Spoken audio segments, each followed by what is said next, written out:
Imaginez le silence de la steppe, un silence illimité, primordial, où seul le vent murmure des histoires anciennes aux herbes et où les étoiles s'éparpillent dans le ciel comme les étincelles d'un feu qui a brûlé ici il y a 1000 ans.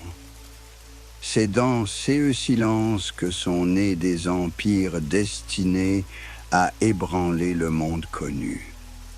Aujourd'hui, nous allons plonger dans ces silences pour entendre l'écho des sabots qui ont jadis parcouru les steppes mongoles jusqu'aux coins les plus reculés de l'Eurasie.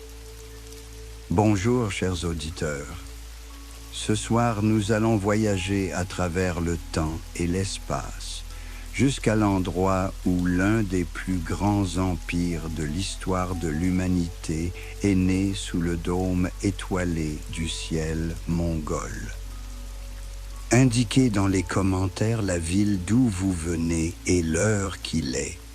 Sentons nos histoires s'entremêler en cet instant. Fermez les yeux et imaginez la steppe. Pas seulement une plaine, mais un espace vivant où chaque colline garde la mémoire de milliers de générations de nomades, où l'air est saturé de l'odeur de l'absinthe et de la sueur des chevaux, où l'horizon est si lointain qu'il semble toucher le ciel. C'est ici, dans cette immensité, où l'homme est seul face à l'éternité, dans l'un des coins les plus rudes de la planète, qu'est né un garçon destiné à changer le cours de l'histoire. Nous sommes dans les années 60 du XIIe siècle. L'Europe ne connaissait pas encore l'existence de la poudre à canon.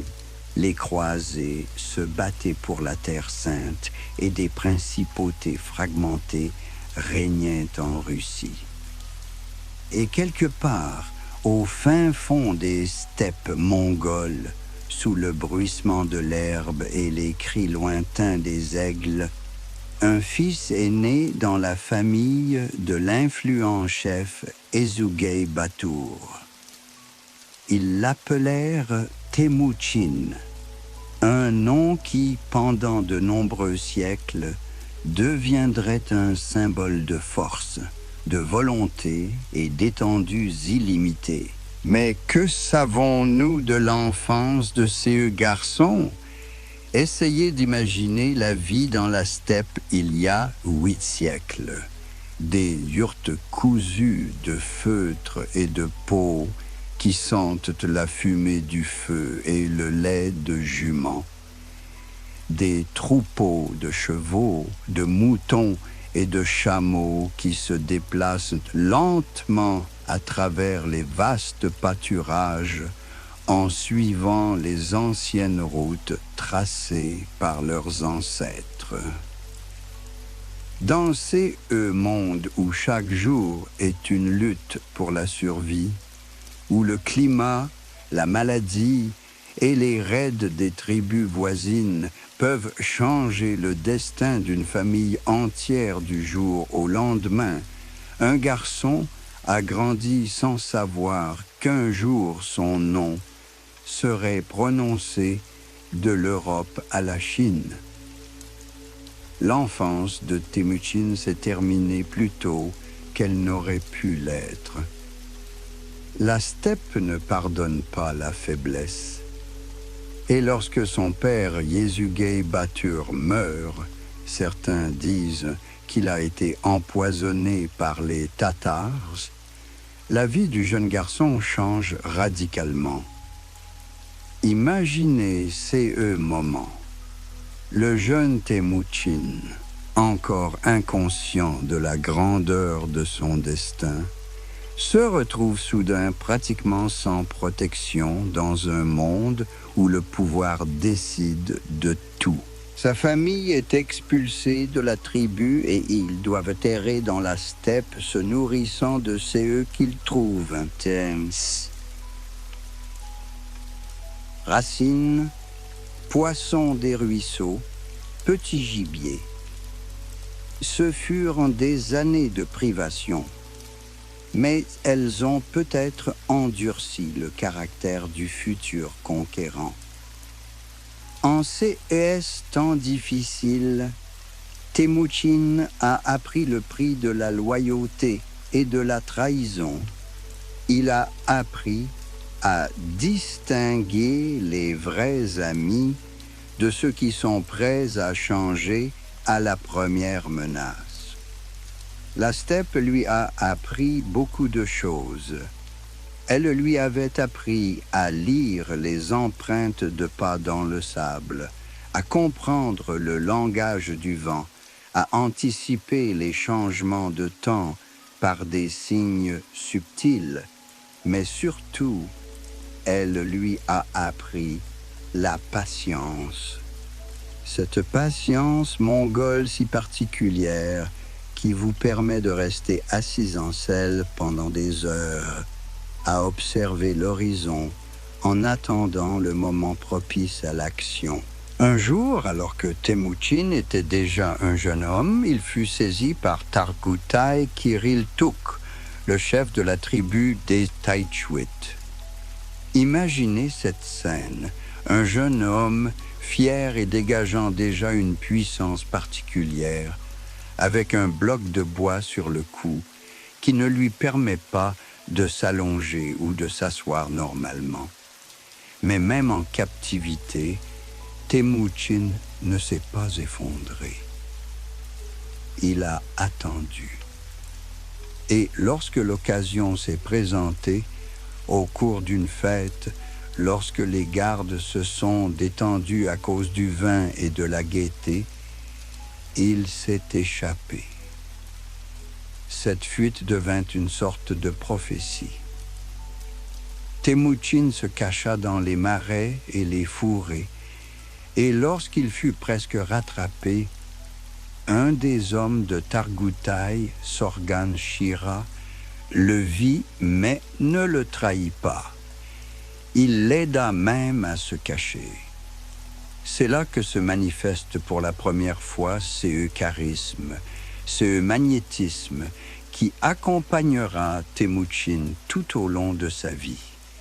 Les gens sentaient en lui quelque chose de spécial, quelque chose qui les poussait à le suivre même en dépit de leur bon sens. En grandissant, Temujin comprit que le seul moyen de survivre dans la steppe était de s'unir au plus fort.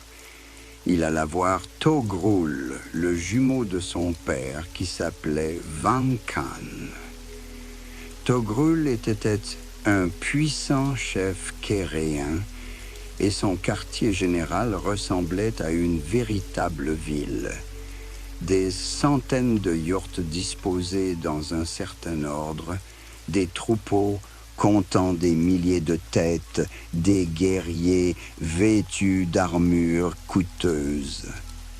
Le tintement des armes, le hennissement des chevaux de guerre, la fumée des nombreux feux, tout cela créait une atmosphère de puissance et de richesse. Mais Temujin n'est pas venu ici pour demander l'aumône. Il proposait une alliance, les services de son petit groupe, en échange d'un soutien. Togrul, qui avait peut-être déjà décelé quelque chose d'inhabituel chez le jeune homme, accepta. C'est ainsi que commença l'ascension de Temujin vers le pouvoir. Au cours de ces années, il avait un autre allié, Jamukha, de la famille Jajirat. Ils avaient déjà été frères, jouant ensemble comme des enfants, partageant des rêves d'avenir. Mais la steppe est cruelle, même pour l'amitié.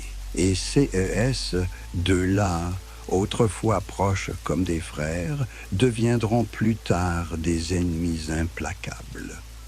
Pour l'instant, ils se battent côte à côte contre des adversaires communs.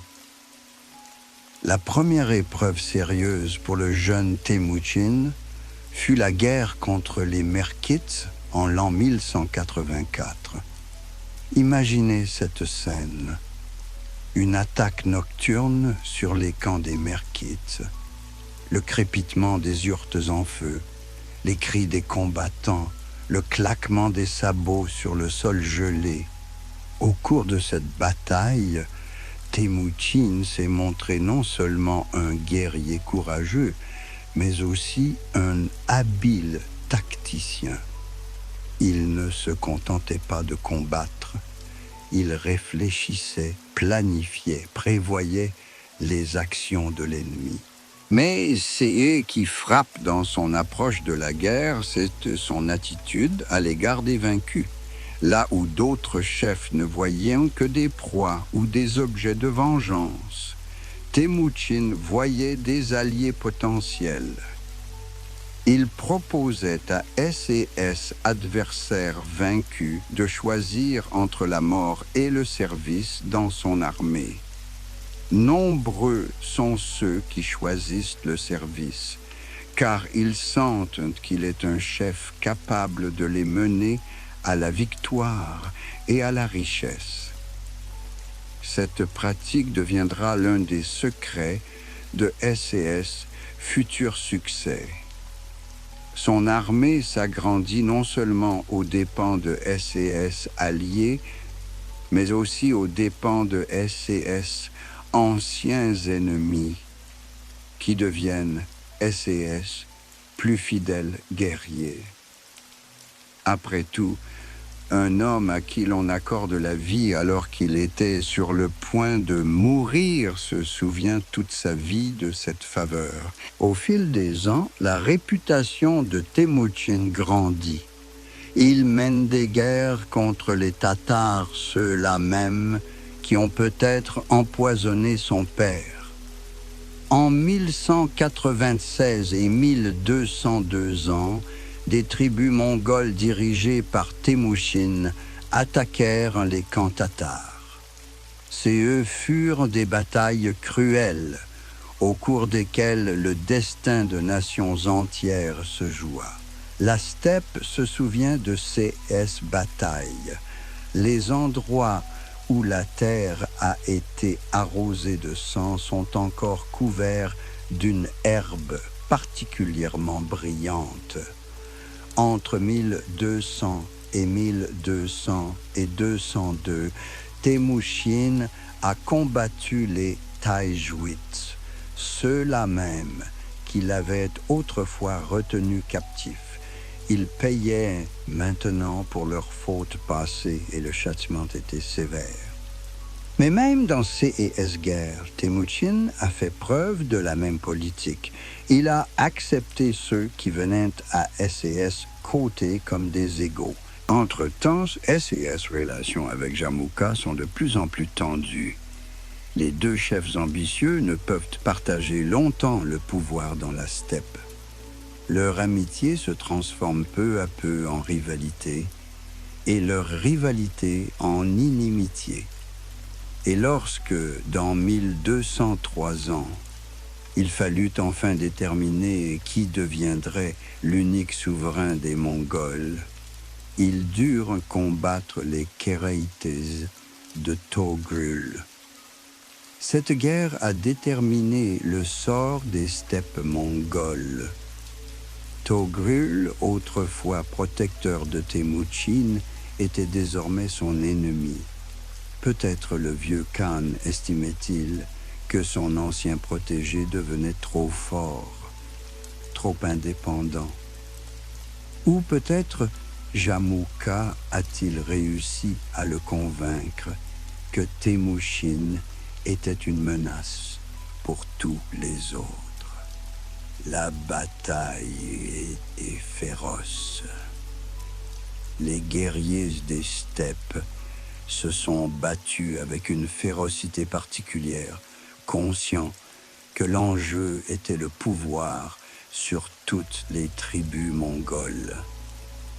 Le bruit des épées et des sabres, le sifflement des flèches, les cris des gens et le hennissement des chevaux. Tout cela se fondait dans une cacophonie guerrière qui décidait du sort des nations. Temujin l'emporte. Togrul tombe au combat et son armée se disperse dans la steppe. Il ne reste plus que les Merkits et les Naïman, les dernières grandes forces qui résistent encore à l'unification des Mongols sous l'égide d'un seul chef. En l'an 1205, une bataille décisive a eu lieu sur les rives de la rivière Bukhtarma. Imaginez ces tableaux. Une large vallée fluviale entourée de collines basses où convergent deux immenses armées. D'un côté, les forces combinées des Merkits et des Naïmans, de l'autre, l'armée de Temujin, déjà aguerrie par de nombreuses batailles et unie par la seule volonté de son chef. La bataille dure toute la journée.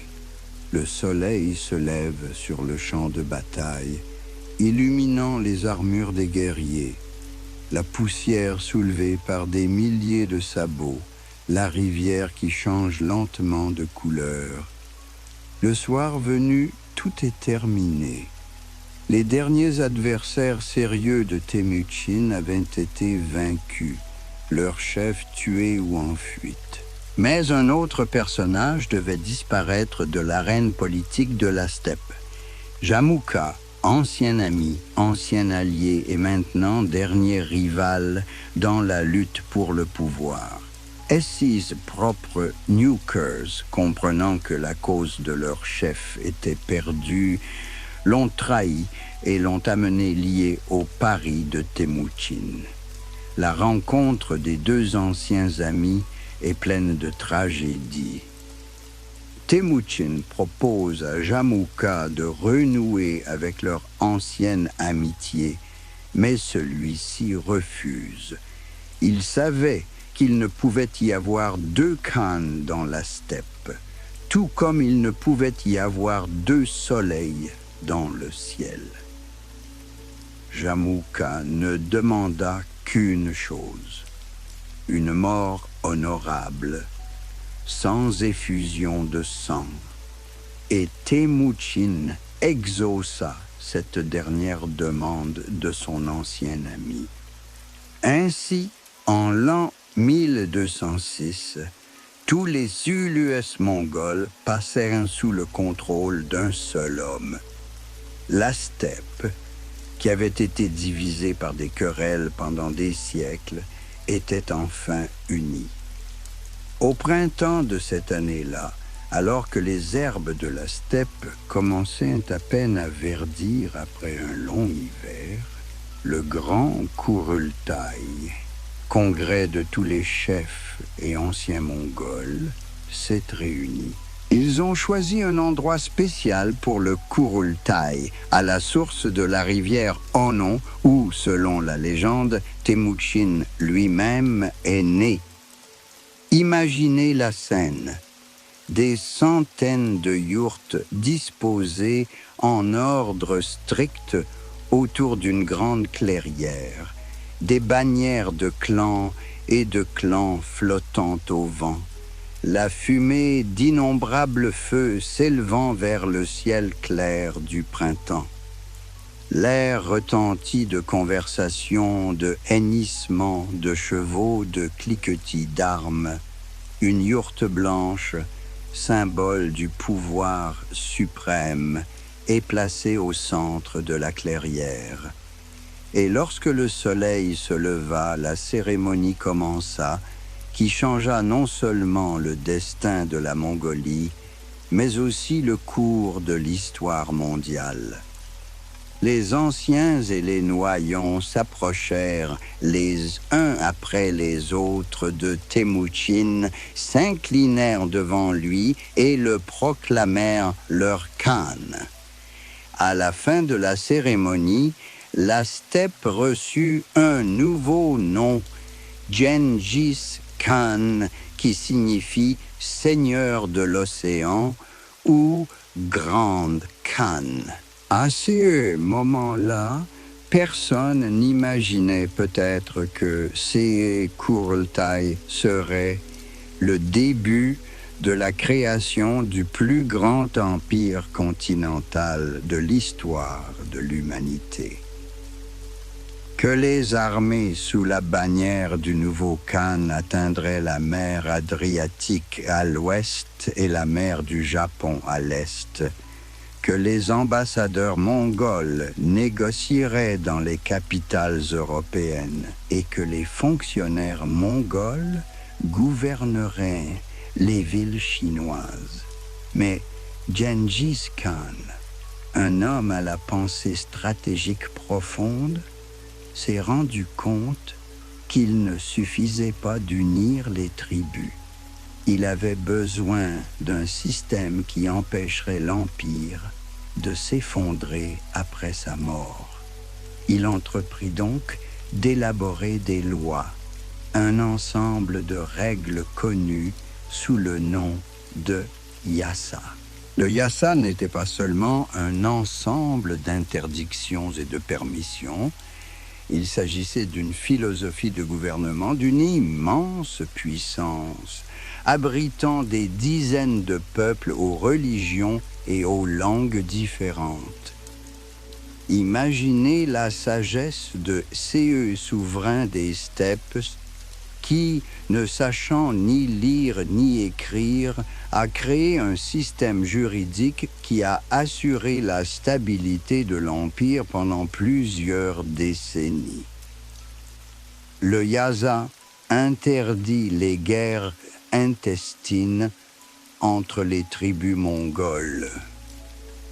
Désormais, tous les litiges doivent être réglés pacifiquement ou par la voie judiciaire. Il déclare l'égalité des droits pour tous les enfants du Khan, qu'ils soient nés d'une épouse ou d'une concubine. Il s'agit d'un principe révolutionnaire qui élimine de nombreuses occasions de guerre civile. Mais la décision la plus clairvoyante de Gengis Khan est sans doute l'article sur le commerce. Le Yasa garantissait la sécurité des caravanes commerciales, l'inviolabilité des ambassadeurs et la liberté de mouvement des marchands. Dans un monde où les commerçants risquaient leur vie à chaque fois qu'ils se rendaient dans des contrées lointaines, ces garanties étaient d'une importance capitale. Gengis Khan l'a compris. Le commerce est l'élément vital de tout empire. Et si ces systèmes fonctionnent, l'empire prospère. Pour gouverner une telle puissance, il fallait des lettrés. Bien que Gengis Khan lui-même ne connaisse pas la langue écrite, il accordait une grande importance à l'éducation. Il plaça Shigi Kutuka, un homme qui savait lire et écrire, à la tête du gouvernement. L'écriture ouïghour fut adoptée pour la conduite des affaires de l'État. Gengis Khan réunit autour de lui des érudits, des scribes et des traducteurs venus de tous les pays conquis. L'une des décisions les plus sages du nouveau Khan fut une politique de tolérance religieuse dans un empire peuplé de chrétiens et de musulmans, de bouddhistes et de païens. Toute tentative d'imposer une foi unique aurait conduit à la rébellion et au chaos. Gengis Khan déclara que toutes les religions étaient égales devant la loi, que chacun pouvait prier S.S. Dieu comme il l'entendait. Cette politique a non seulement assuré la paix interne de l'Empire, mais elle a également attiré sur les Mongols la sympathie de nombreux peuples conquis. Mais créer des lois n'est que la moitié de la bataille. Il fallait une force capable de défendre ces lois et d'étendre le pouvoir du Khan à de nouveaux territoires. C'est là qu'intervient un autre génie de Gengis Khan, sa capacité à créer un tout nouveau type d'armée. L'armée mongole était construite selon le système décimal. 10 guerriers représentaient une douzaine, 10 douzaines une centaine, 10 centaines un millier et 10 000 un tumen. Ce système n'était pas seulement pratique pour compter, il permettait d'assurer une discipline de fer et de contrôler les armées les plus importantes. Imaginez un guerrier mongol de cette époque, un homme petit et râblé, habitué à la selle depuis l'enfance. Son visage est buriné par les vents de la steppe. Ses mains sont calleuses à force de manier arc et rêne. Il porte une veste de cuir renforcée par des plaques de métal, un sabre et un carquois de flèches aux côtés. Mais son arme principale est l'arc. Un arc composite mongol, capable de percer une armure à 200 pas et d'atteindre une cible à 300. Mais ces ne sont pas seulement les armes qui ont rendu l'armée mongole invincible. Chaque guerrier disposait de plusieurs chevaux, généralement de 3 à 5. Cela permettait à l'armée de se déplacer à une vitesse incroyable, couvrant des distances qui semblaient fantastiques aux commandants européens. Alors que l'ennemi vient à peine d'apprendre l'approche des Mongols, ces derniers se tiennent déjà devant les murs de leur ville. Les guerriers mongols étaient passés maîtres dans l'art de la fausse retraite, une tactique qui déconcertait même les commandants expérimentés. Ils pouvaient battre en retraite pendant des jours, attirant l'ennemi de plus en plus loin de leur base de ravitaillement, puis faire soudainement demi-tour et détruire l'armée ennemie étendue, morceau par morceau. Mais une armée, n'est pas seulement des guerriers.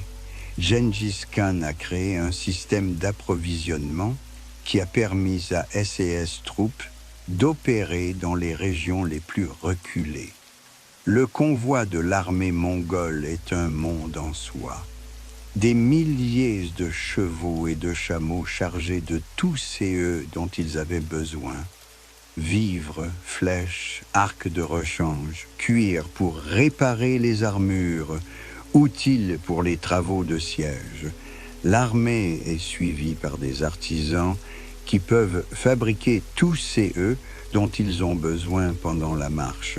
Plus tard, lorsque les Mongols durent prendre des villes fortifiées, leur armée comprit des unités d'ingénieurs, des maîtres capturés en Chine et en Perse, construisirent des machines de siège, organisèrent des fouilles et formèrent les guerriers mongols à de nouvelles méthodes de guerre. L'armée de Gengis Khan est devenue une machine de conquête universelle, capable de fonctionner dans toutes les conditions, des étendues de steppes aux gorges des montagnes, des déserts aux villes fortifiées. La garde personnelle du Khan, le Keshik, occupait une place particulière dans le système militaire mongol.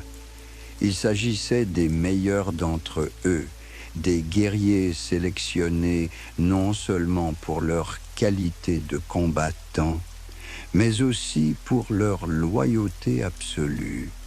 Nombre d'entre eux deviendront plus tard des commandants, des gouverneurs de province, des fondateurs de dynasties, des représentants de toutes les tribus et de tous les peuples de l'Empire étaient acceptés dans le Keshik. Gengis Khan avait compris que la loyauté était plus importante que l'origine.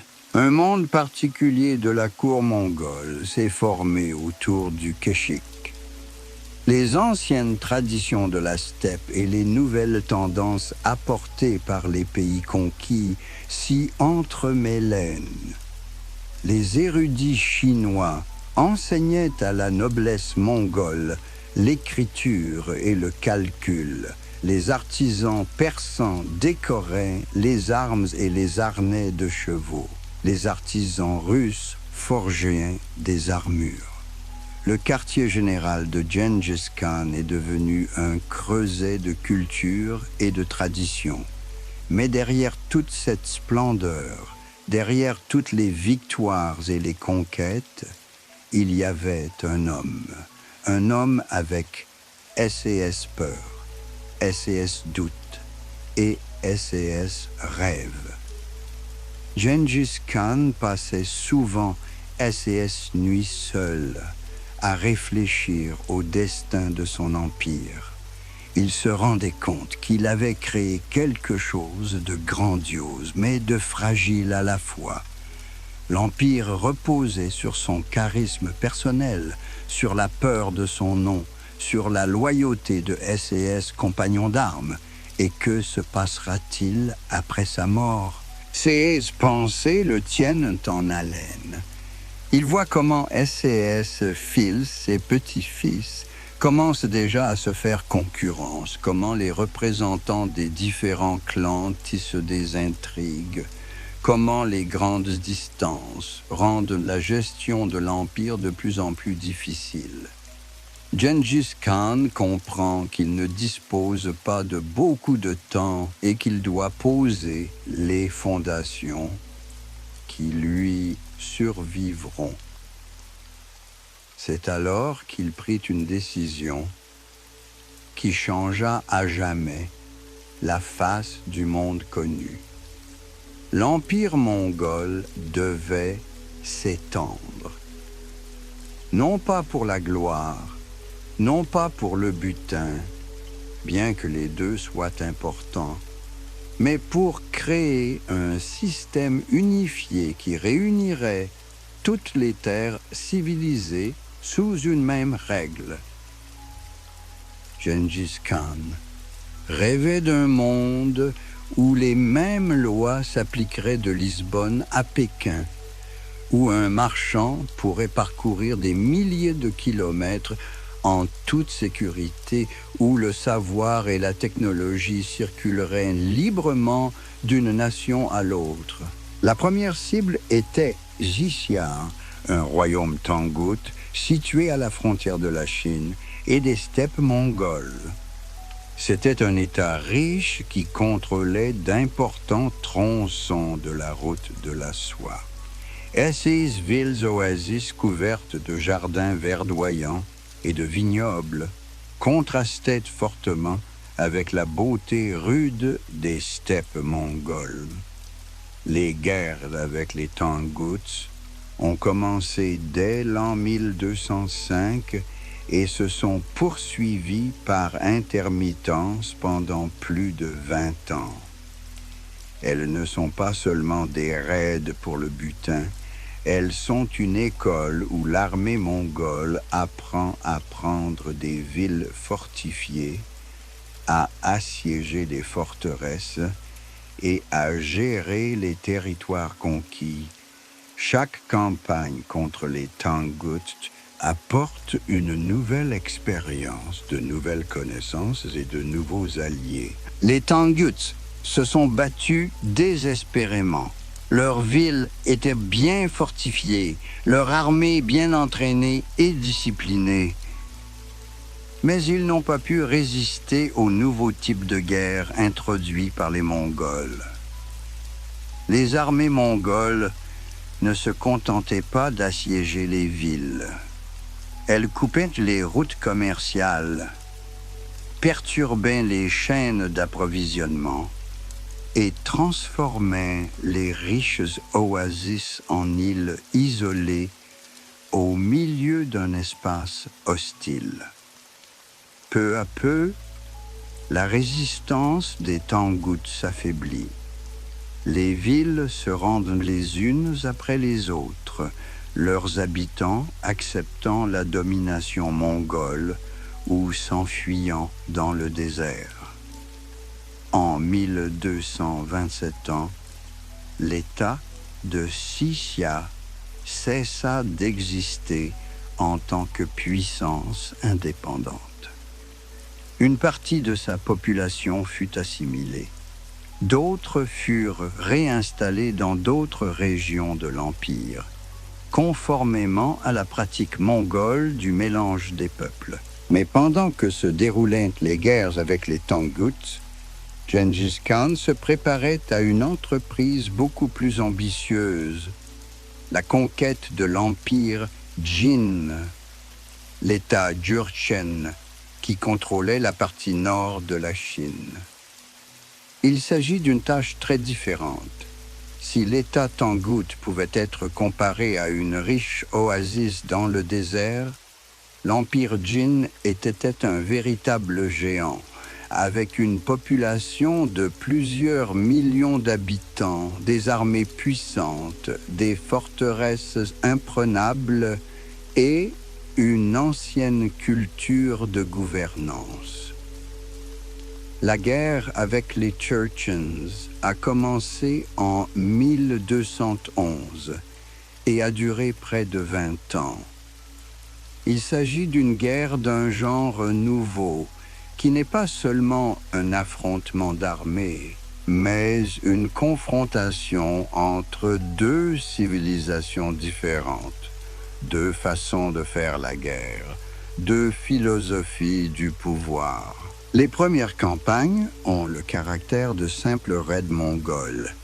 Des détachements montés franchissent la Grande Muraille de Chine, ravagent les régions frontalières et disparaissent dans la steppe avant que les armées chinoises ne puissent organiser une poursuite. Mais peu à peu, la nature de la guerre change.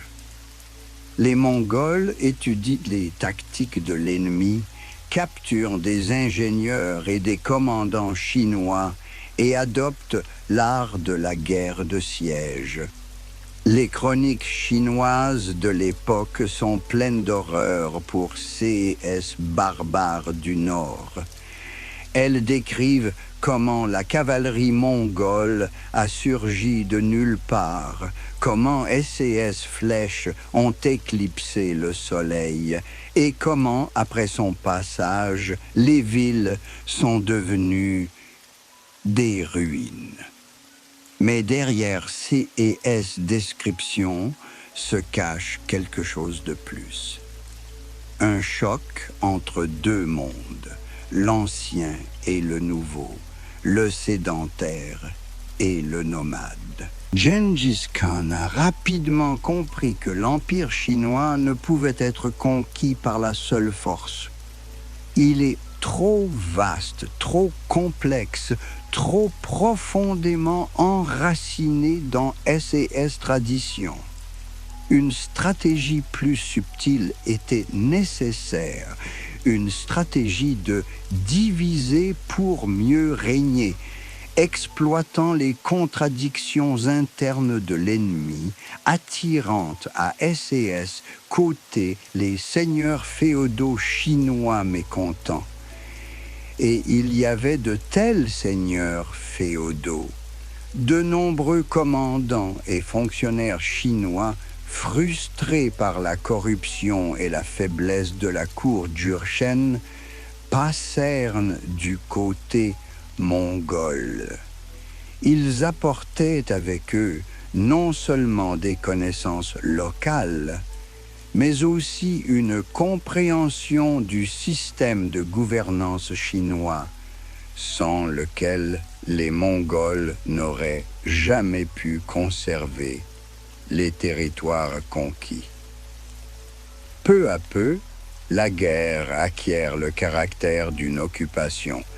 Des garnisons mongoles sont établies dans les villes prises, des fonctionnaires chinois loyaux sont nommés à des postes administratifs et le système fiscal est adapté aux besoins de l'armée mongole.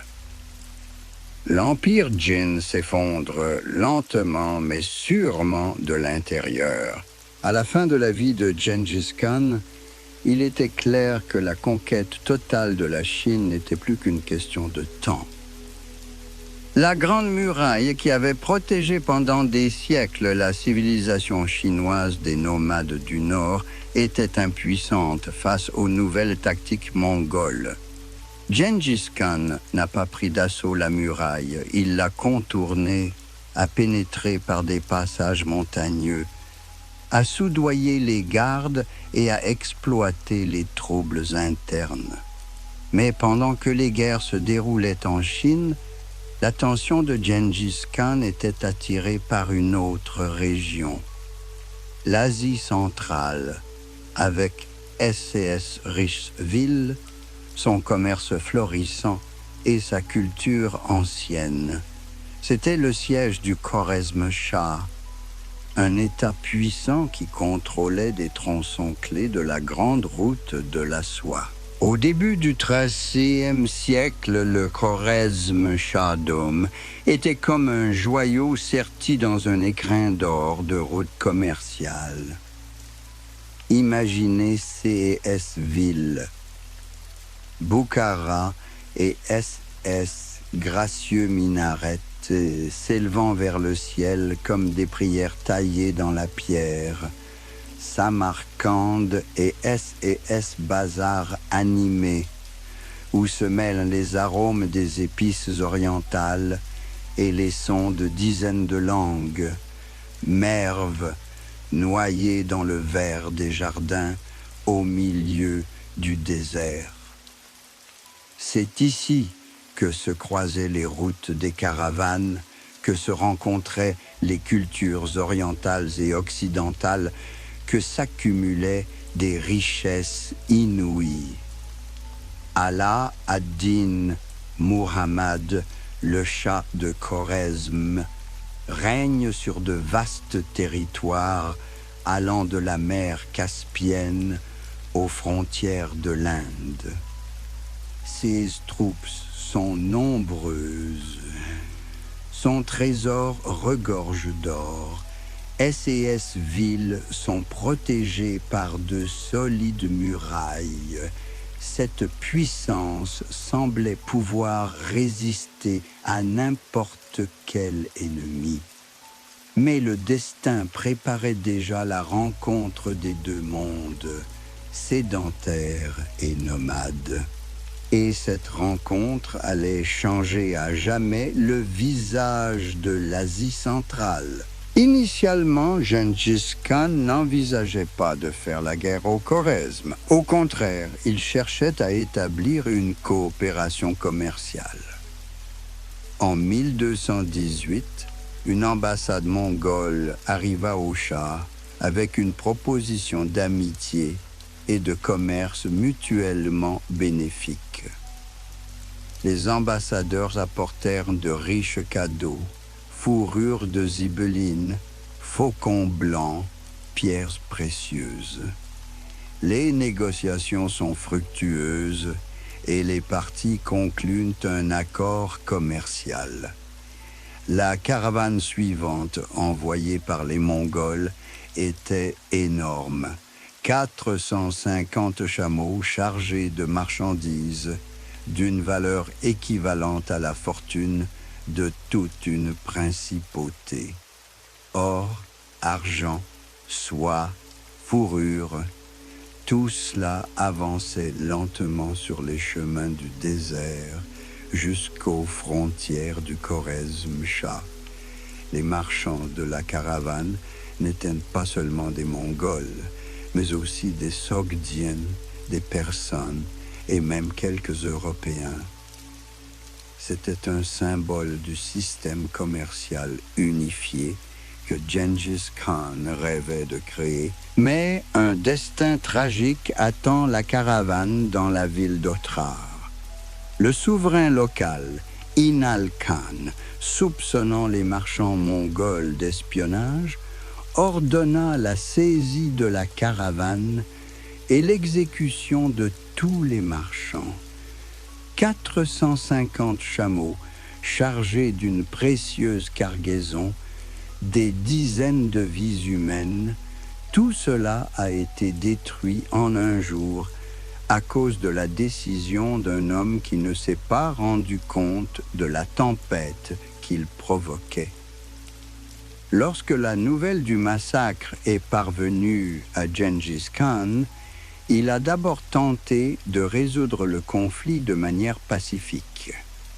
Une nouvelle ambassade a été envoyée au Shah pour lui demander d'extrader le coupable et de réparer les dommages. Mais le Shah de Khorezm commit une erreur fatale. Non seulement il refusa d'accéder à cette demande, mais il ordonna de tuer le principal ambassadeur, et les autres furent rasés à poil et renvoyés chez eux. Dans un monde où l'inviolabilité des ambassadeurs était considérée comme sacrée, il s'agissait d'une déclaration de guerre. Gengis Khan resta longtemps assis dans sa yourte après avoir reçu cette nouvelle. Les anciens racontent qu'il est resté silencieux toute la nuit, regardant le feu, et qu'à l'aube, il est sorti et a annoncé « Khorezm Shah voulait la guerre, il l'aura ». Mais il ne s'agissait pas seulement de se venger d'une insulte. Gengis Khan a compris que le contrôle de l'Asie centrale signifiait le contrôle de la grande route de la soie, les artères du commerce mondial. Les préparatifs de la campagne durent presque un an. De toutes les parties de l'Empire, les troupes sont convoquées, les approvisionnements sont préparés et les armes sont forgées. L'armée, qui se déplace vers l'ouest au printemps de l'année 1219, est la plus grande de toutes celles que Gengis Khan ait jamais rassemblées. 150 000 guerriers sélectionnés, chacun avec sa propre cavalerie, s'étendent sur plusieurs kilomètres dans la steppe. La traversée du désert du Kizilkum était la première épreuve pour l'armée. Imaginez cette marche, des sables à perte de vue sous un soleil brûlant, de rares oasis pour se réapprovisionner en eau, des mirages qui attirent les hommes et les animaux assoiffés. Mais l'armée mongole est préparée à de telles épreuves. Des guides issus des tribus nomades locales conduisaient l'armée sur des chemins connus d'eux seuls, et une discipline stricte ne permettait à personne de rester à la traîne ou de s'écarter du chemin. Les Mongols frappent d'abord Otrar, la ville où cette guerre a commencé. Le siège dura plusieurs mois. Les murs de la ville étaient hauts et solides, et les défenseurs se battaient avec le désespoir des condamnés. Mais les machines de siège mongoles, construites par des ingénieurs chinois, détruisent méthodiquement les fortifications. À la chute de la ville, le destin d'Inal Khan est scellé. Il est exécuté en se versant de l'argent fondu sur les yeux et les oreilles afin de ne plus jamais voir ni entendre quoi que ce soit qui appartienne à autrui. Après Otrar, le chemin menait au cœur du Khorezm-Shah-Dom. L'armée mongole est divisée en plusieurs corps, chacun se dirigeant vers son propre objectif. Gengis Khan lui-même se dirigea vers Bukhara, ville de savants et de poètes, où les œuvres d'Avicenne et d'Al-Farabi étaient étudiées dans les madrasas, où les les bibliothèques renfermaient des milliers de manuscrits en arabe, en persane et en turc. Le siège de Boukhara fut de courte durée. Les nobles de la ville, se rendant compte de l'inutilité de la résistance, ouvrent les portes. Gengis Khan entra dans la ville sur un cheval blanc, entouré de SAS commandants. On raconte qu'il monta sur le minaret de la mosquée principale et regarda longuement la ville en contrebas. SAS Jardin et SAS Palais, SAS Ateliers et SAS Caravansérail.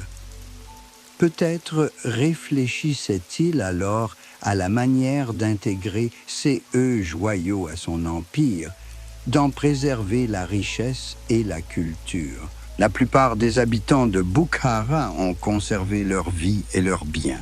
Gengis Khan n'était pas un destructeur pour le plaisir de détruire, c'était un pragmatique.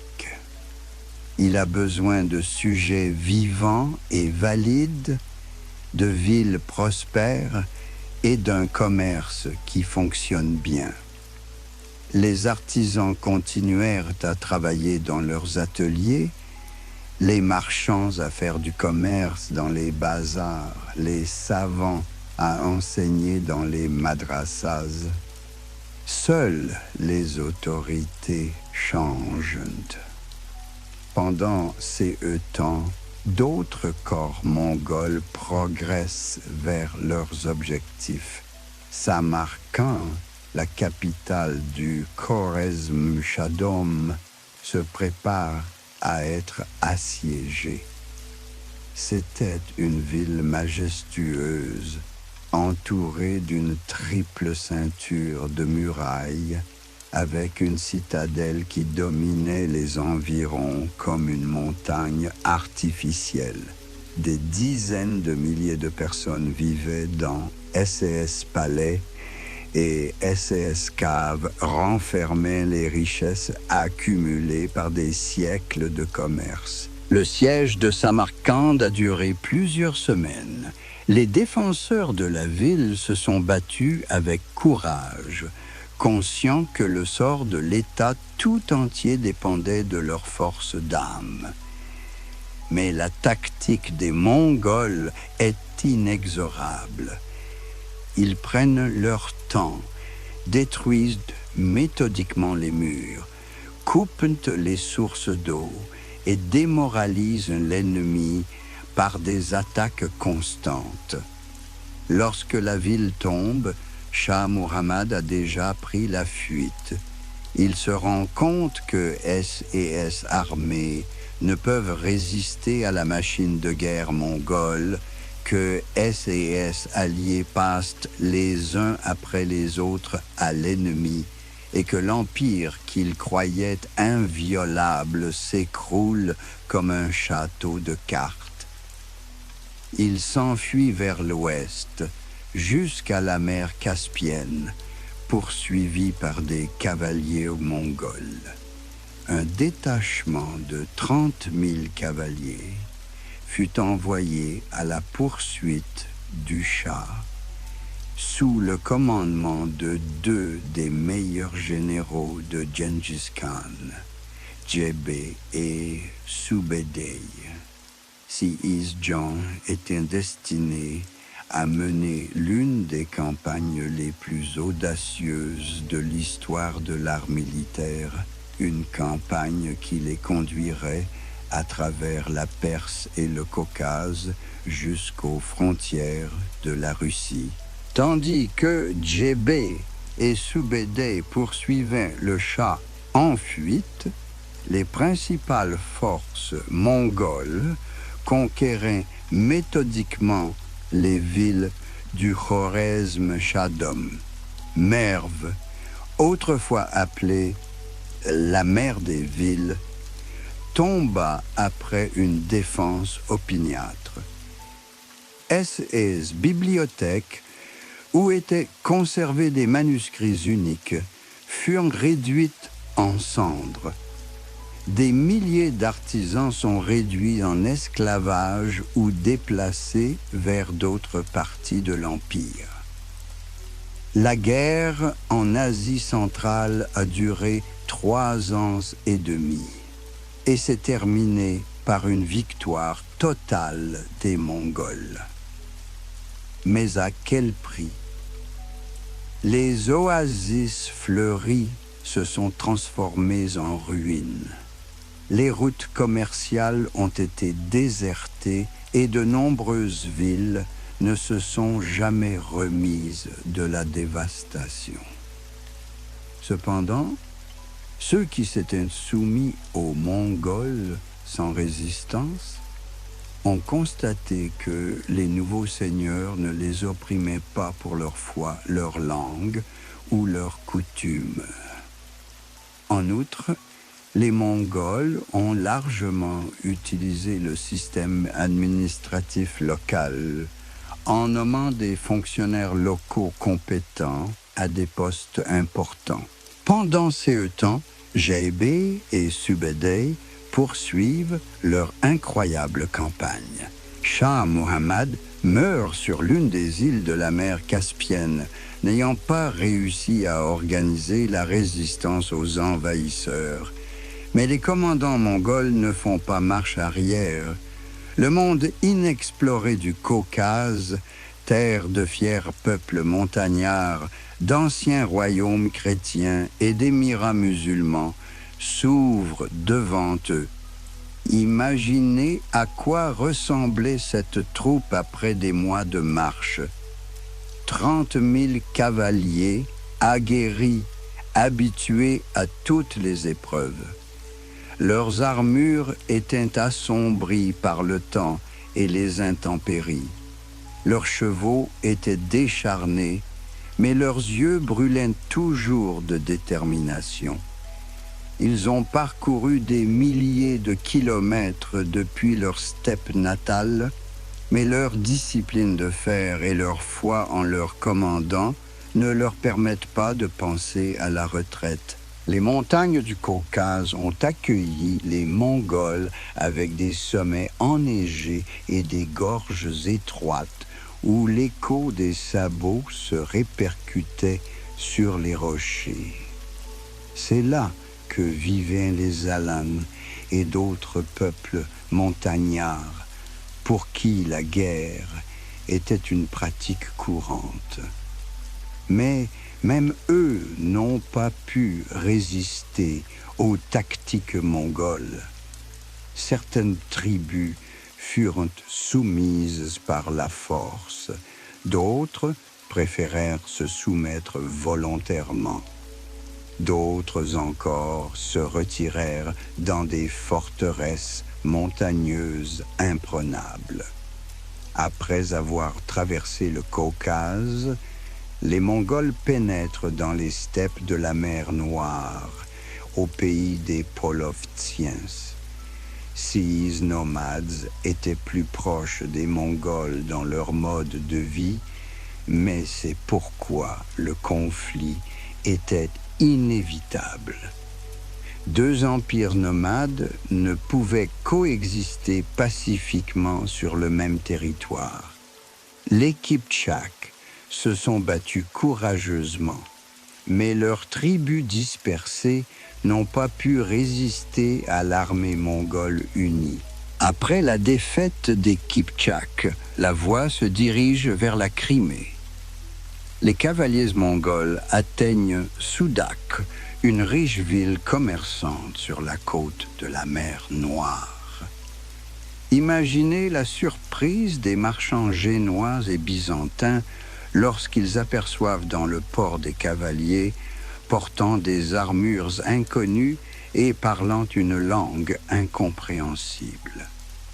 La nouvelle de l'apparition de ces peuples inconnus se répand rapidement le long des routes commerciales, atteignant Constantinople et les villes italiennes.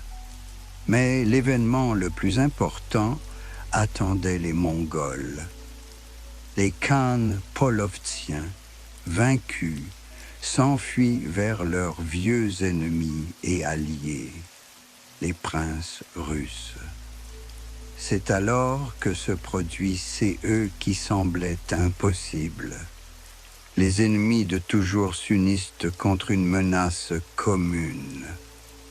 Les princes russes et les Khans Koumans concluent une alliance et s'opposent aux Mongols. Au printemps de l'an 1223, deux armées se rencontrent sur les rives de la Khalkha.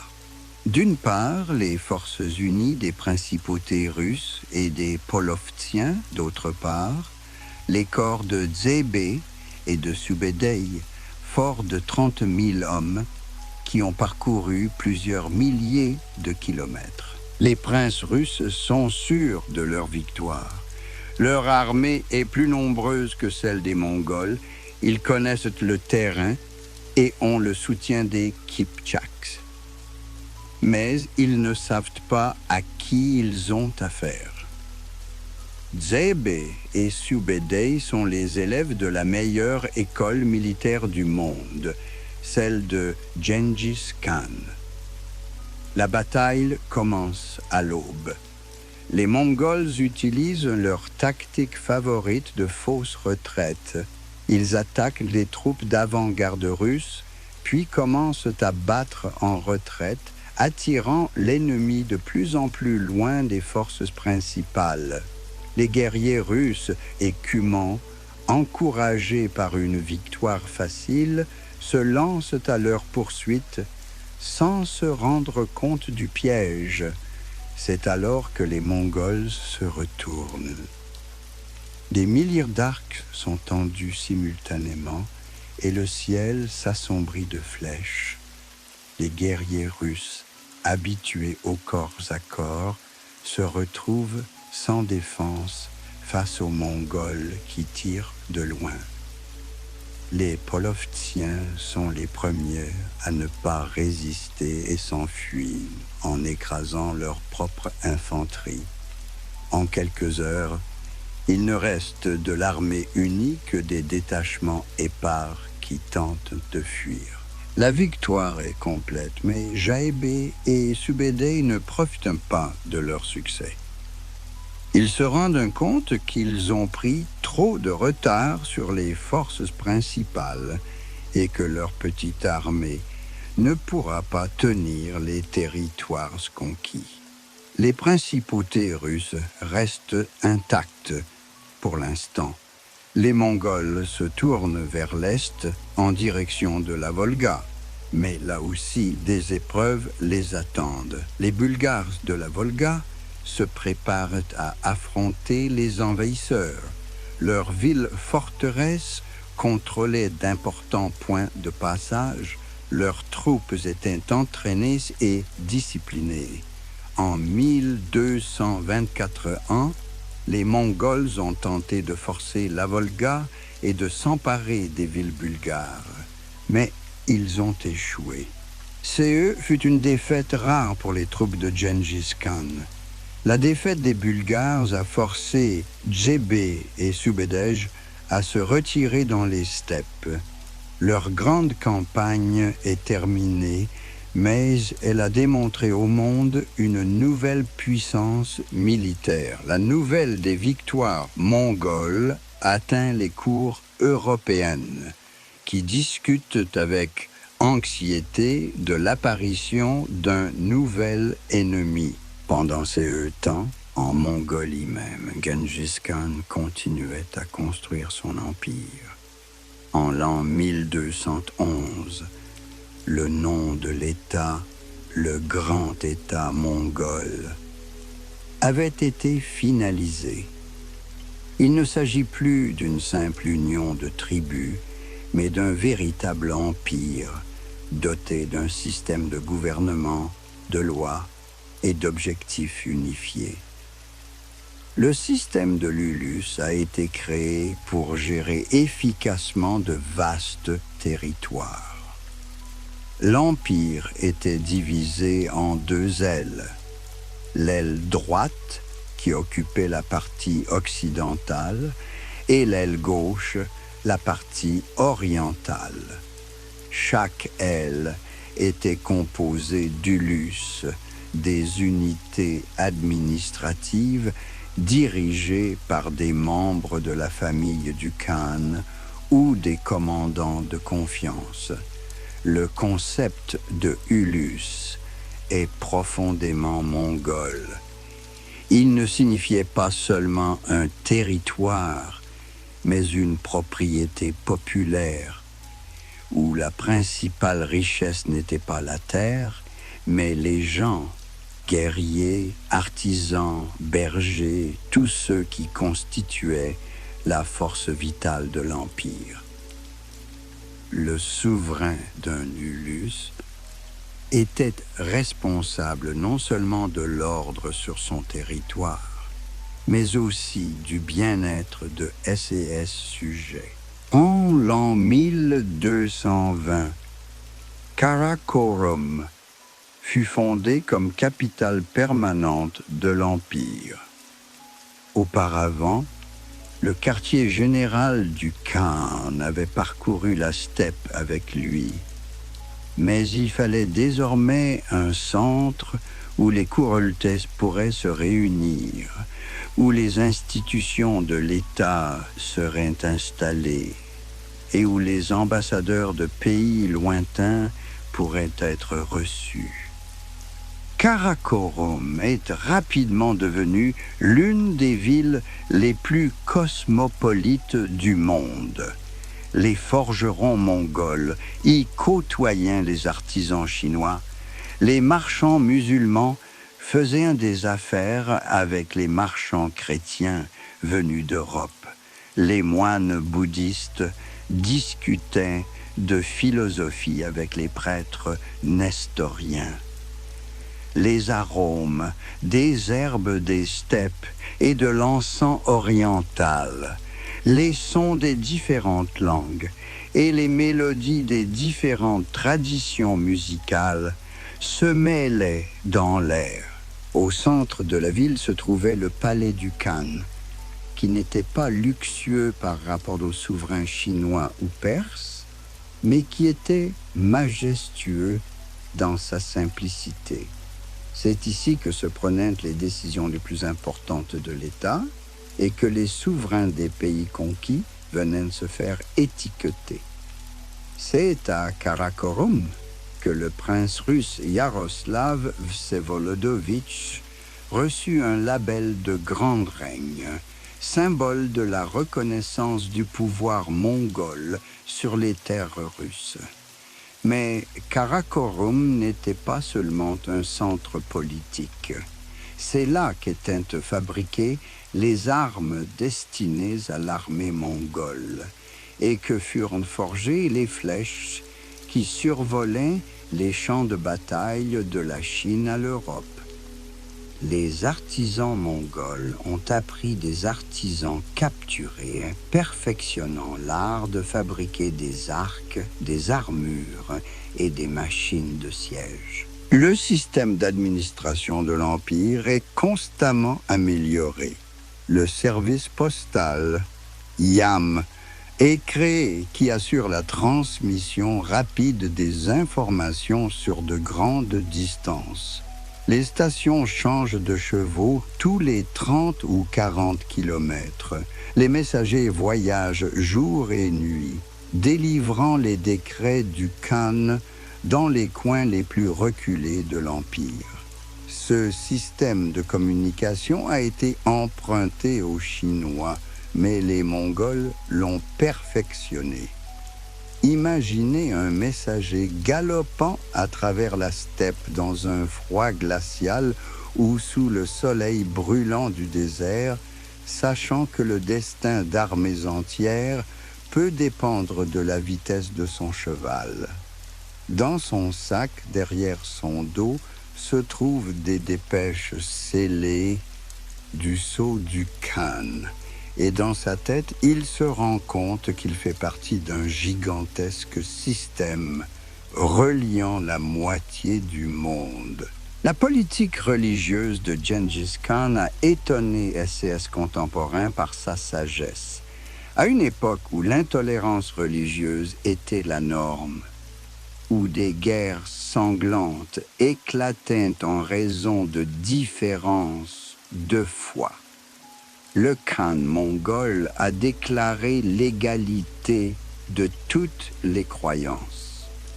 Chrétiens, nestoriens et chrétiens orthodoxes, musulmans sunnites et chiites, bouddhistes de diverses écoles et adorateurs des anciens dieux tangriens coexistaient pacifiquement dans son empire. Cette politique était profondément ancrée dans la vision du monde des Mongols. Les nomades des steppes étaient habitués au fait que le monde était vaste et diversifié, que chaque nation avait ses propres dieux et coutumes. Gengis Khan n'a fait qu'élever cette tolérance des steppes au rang de politique d'État. Les résultats ne se font pas attendre. Les peuples soumis ne ressentent pas d'oppression religieuse. La noblesse locale conserve SCS privilèges à condition d'être loyale envers le Khan. Les commerçants et les artisans poursuivent leurs activités. L'Empire n'est plus un simple conglomérat de territoires conquis, mais un organisme unique où chaque partie remplit sa fonction. Gengis Khan a compris qu'il créait quelque chose de fondamentalement nouveau. Non seulement un empire, mais un système mondial qui réunirait toutes les terres civilisées en un seul espace économique et politique. La grande route de la soie, qui pendant des siècles avait été déchirée par les guerres et la piraterie, s'est transformée sous la domination mongole en une voie de communication sûre reliant l'Europe et l'Asie. Les caravanes de chameaux peuvent désormais aller de Venise à Pékin, sans craindre les brigands ou l'arbitraire des dirigeants locaux. Les lois mongoles protègent les marchands indépendamment de leur origine ou de leur foi. Un marchand chrétien de Gênes pouvait commercer dans la Samarcande musulmane sur un pied d'égalité avec les marchands locaux. Et un marchand de soie chinois pouvait trouver un accueil hospitalier dans la Kiev orthodoxe. Plusieurs années se sont écoulées après la bataille de Khalkha, et un nouveau Kurultai s'est rassemblé à Karakorum. Gengis Khan était déjà décédé, laissant l'empire à son fils Ugedei. Le nouveau Khan regarde les cartes étalées dans sa yourte, où des points indiquent les villes et les royaumes lointains. À l'ouest, les principautés russes sont dispersées, affaiblies par les querelles, mais toujours invaincues. En 1235, le Kurultai prend une décision qui changera le destin de l'Europe de l'Est pour les siècles à venir. L'armée de Bati, le petit-fils de Gengis Khan, se dirige vers l'ouest comme une tempête de steppe. 140 000 cavaliers traversent la Volga, et le premier à leur barrer la route est la Bulgarie de la Volga, celle-là même qui avait arrêté Dzébé et Soubédé.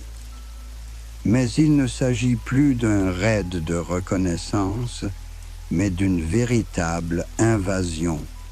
Les villes bulgares tombent les unes après les autres. Leurs défenseurs se battent courageusement, mais ne peuvent résister aux nouvelles tactiques mongoles. Puis vint le tour des Kipchaks. La grande steppe, qui avait été leur foyer pendant des siècles, fut remplie du cliquetis des armes et du claquement des sabots. Au cours de l'hiver 1237, la résistance des Cumans est brisée et la Russie s'ouvre à eux, un pays d'églises blanches et de forteresses en bois, de principautés et de villes, où chaque souverain se considère comme l'égal de l'autre. C'est à Ryazan que les Mongols sont arrivés les premiers. Imaginez cette petite ville entourée de murs en bois, où les gens priaient dans des temples et aiguisaient leurs épées sur les murs. Le siège a duré 6 jours. Les défenseurs ont repoussé les attaques pendant 6 jours, mais le 7e jour, la ville est tombée. Presque tous SES habitants ont été tués. Seuls quelques-uns ont réussi à s'enfuir dans les forêts.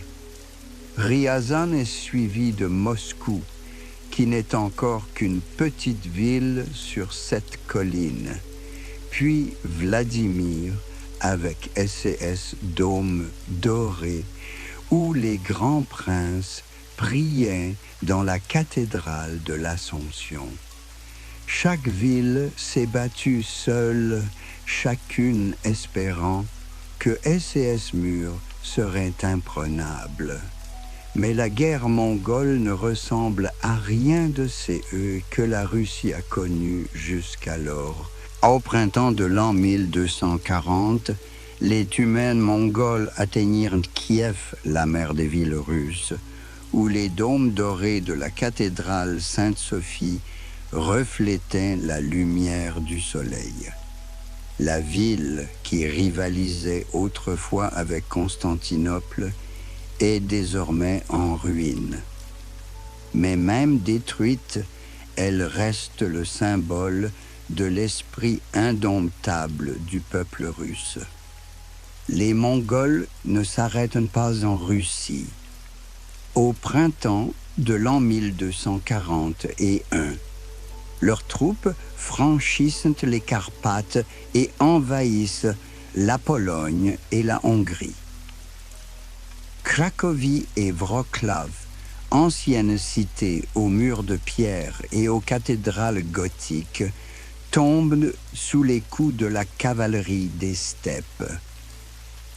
Certains Mongols parviennent jusqu'à Vienne, semant la panique au cœur de l'Europe. Mais l'inattendu s'est produit. En mars 1242, alors que les souverains européens se préparent déjà à l'ultime bataille pour la chrétienté, les Mongols font brusquement demi-tour. Les armées qui semblaient invincibles disparaissent dans les steppes aussi soudainement qu'elles étaient apparues. La raison de cette retraite était simple et tragique. En décembre de l'an 1241, le grand Khan Ugedei mourut. Selon la loi mongole, tous les princes devaient retourner à Karakorum pour élire un nouveau souverain. L'Europe n'est pas sauvée par la force des armes, mais par une ancienne coutume des steppes. Mais l'empire créé par Gengis Khan portait déjà les germes de la désintégration. Les distances énormes rendent la gouvernance de plus en plus difficile. Les différences culturelles entre les peuples conquis s'accentuent et les descendants du grand Khan commencent à s'affronter pour le pouvoir. L'empire unifié s'est lentement scindé en ulus distinctes, la Horde d'Or en Europe de l'Est, l'Ulus Ulagid en Iran, le Khanat de Chagatai en Asie centrale et la dynastie des Yuan en Chine. La guerre civile entre les petits-fils de Gengis Khan après la mort de Mongke en l'an 1259 est devenue l'accord final de l'histoire de l'Empire unifié. Les frères se sont battus les uns contre les autres, les traditions des steppes ont cédé la place aux intrigues de palais, le grand rêve d'un monde uni s'est brisé en fragments d'États rivaux. Pourtant, l'héritage de Gengis Khan a survécu à son empire. Les peuples qui sont passés par le creuset de la domination mongole en sont sortis endurcis et changés. En Russie, sur les cendres de principautés fragmentées, l'État unifié de Moscou s'est progressivement développé. En Chine, la domination mongole a favorisé les échanges culturels et le progrès technologique. En Asie centrale, les grandes villes de la route de la soie reprennent vie. La génétique moderne a révélé une chose étonnante. Environ 8% des hommes de l'ancien empire mongol, soit 16 millions de personnes, sont des descendants de Gengis Khan dans la lignée masculine. Son sang coule dans les veines des paysans et des rois, des marchands et des guerriers, de la Corée à l'Ukraine. Dans la Mongolie d'aujourd'hui, le nom de Gengis Khan est entouré de révérences. Son portrait orne les billets de banque, l'aéroport de la capitale et l'ordre suprême du pays porte son nom. Dans la steppe, un monument de 40 mètres de haut se dresse, un cavalier sur un cheval cabré, regardant vers l'est, là où s'élevait autrefois son grand empire. Mais le meilleur monument à Gengis Khan est peut-être la steppe elle-même, sans limite, libre, où le vent murmure encore des histoires anciennes aux herbes, où le ciel est aussi haut et illimité que les rêves de ces garçons qui, il y a 8 siècles, est devenu le maître de la moitié du monde. Fermez les yeux et imaginez cette steppe. Sentez l'odeur de l'absinthe et de la sueur de cheval. Entendez le son lointain de la cloche d'une caravane voyageant sur la route de la soie.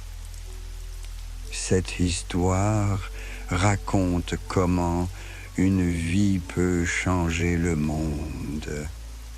Comment un rêve né sous le ciel étoilé de Mongolie peut atteindre les coins les plus reculés de la planète. Ceci conclut notre voyage dans le monde du grand empire mongol.